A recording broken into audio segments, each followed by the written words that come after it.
In New York City, you may hear some views on how the British teams are playing in Euro 16, but you'd be lucky to hear anything at all about the in or out of Europe referendum.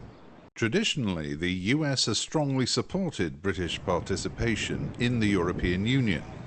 The two countries share a common language, engage in joint military interventions, and Britain's policies are generally seen to be more in line with the views of politicians in Washington, making the UK a useful transatlantic bridge to the leaders in continental Europe.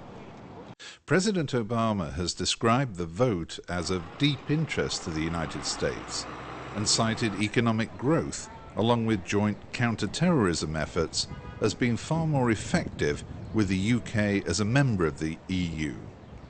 Should Brexit voters win the day, there's also concern here that this could destabilise both the UK and the Euro countries in an increasingly volatile world. So on the street, just what do people know or think about the referendum?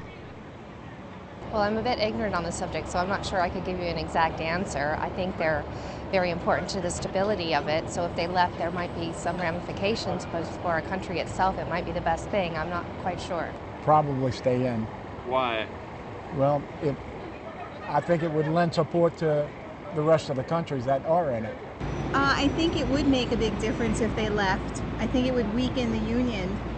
Oh yeah, I read something in the paper about it, but I don't know what effect it has on y'all or not. I believe in the European Union. I'm myself from Sweden, so I think it's good with the European Union. You never know who you'll bump into here. How about singer Katy Perry's parents? I don't know, I'm not too up on the news in Great Britain, but maybe my wife, you probably know more than I do. She's the brains of the whole family. So should Britain stay in Europe or go its own way? Go its own way, definitely. Why? Because Britain has always been Britain. It's always had a fabulous national identity, and the sun never set on the British Empire. But people are concerned that, for instance, the financial implications around the world might go crazy. I don't know. I think the British have always done pretty well with the pound, and I think they would, step up or lip it again. Right. What do you think Europe would make of Britain leaving? Well, that's kind of tough tamales. They did it their way before, too. And I don't think a lot of people in France and Germany are too excited about being part of the Euro. I mean, Switzerland does a great job being on its own. Blaming the migrant crisis as a reason for Brexit received little sympathy. They really are going into all of the countries, many of the countries in Europe. Yeah. France, Belgium, the UK, Germany, right. Yeah. So if that were the situation, then all of them would have to leave, or if that was the reason for leaving. New York City is built with immigrants, Europeans, Chinese, Latin America. I mean, everybody's in one place. We try to get along, we don't always do, but we make the best of it, so. Do you think most Americans care? No, I think they're ambivalent and really concentrated on the United States activities and personally their pocketbook and not much else. They're not very worldly.